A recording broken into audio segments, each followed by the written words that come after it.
Hello friends, Mallu tips and തോട്ട്സിലേക്ക് സ്വാഗതം. Ration കാർഡുകൾ മുൻഗണനാ വിഭാഗത്തിലേക്ക് മാറ്റാൻ ഇപ്പോൾ അവസരം. ഇതിനെപ്പറ്റിയുള്ള വിശദാംശങ്ങളാണ് ഇന്നത്തെ വീഡിയോയിലൂടെ പങ്കുവയ്ക്കുന്നത്.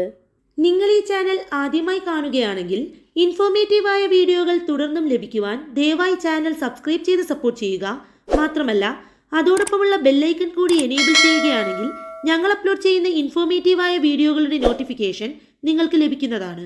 അപ്പോൾ നമുക്ക് വീഡിയോയിലേക്ക് പോകാം. റേഷൻ കാർഡുകൾ മുൻഗണനാ വിഭാഗത്തിലേക്ക് മാറ്റുന്നതിനുള്ള അപേക്ഷകൾ ഒക്ടോബർ 10 മുതൽ 20 വരെ ഓൺലൈനായി സ്വീകരിക്കുമെന്ന് സിവിൽ സപ്ലൈസ് വകുപ്പ് അറിയിച്ചു. പൊതുജനങ്ങൾക്ക് അക്ഷയ കേന്ദ്രങ്ങൾ മുഖേനയോ www.civilsupplieskerala.gov.in എന്ന ഔദ്യോഗിക വെബ്സൈറ്റിലെ സിറ്റിസൺ ലോഗിൻ വഴിയോ അപേക്ഷകൾ സമർപ്പിക്കാം. അപേക്ഷയോടൊപ്പം മുൻഗണനാ കാർഡിന് അർഹമായ രേഖകളും സമർപ്പിക്കണം.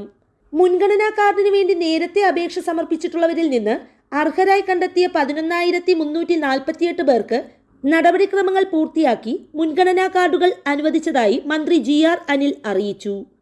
പ്രതിമാസ ഫോൺ ഇൻ പരിപാടിക്കിടെയാണ് മന്ത്രി ഇക്കാര്യം ഉപഭോക്താക്കളെ അറിയിച്ചത്. രണ്ടാം പിണറായി സർക്കാർ അധികാരത്തിൽ വന്നതിനു ശേഷം ഇതുവരെ 90,493 PHH കാർഡുകളും 2,96,455 വെള്ളക്കാർഡുകളും 7,306 ബ്രൗൺ കാർഡുകളും ഉൾപ്പെടെ ആകെ 3,94,254 പുതിയ കാർഡുകൾ വിതരണം ചെയ്തു. കൂടാതെ 3,51,745 PHH കാർഡുകളും 28,793 മഞ്ഞ കാർഡുകളും ഉൾപ്പെടെ 3,22,952 മുൻഗണനാ കാർഡുകൾ തരം മാറ്റി നൽകിയതായും മന്ത്രി പറഞ്ഞു.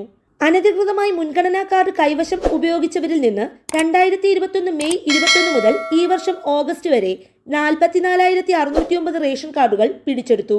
5,21,48,697 രൂപ പിഴ ഈടാക്കുകയും ചെയ്തു. ഓപ്പറേഷൻ യെല്ലോയുടെ ഭാഗമായി 4,19,19,486 രൂപ പിഴ ഈടാക്കുകയും ചെയ്തെന്ന് മന്ത്രി GR അനിൽ പറഞ്ഞു. ഈ വീഡിയോ നിങ്ങൾക്ക് ഉപകാരപ്രദമായെന്ന് കരുതുന്നു. മറ്റൊരു ഇൻഫോർമേറ്റീവായ വീഡിയോയുമായി വീണ്ടും കാണാം.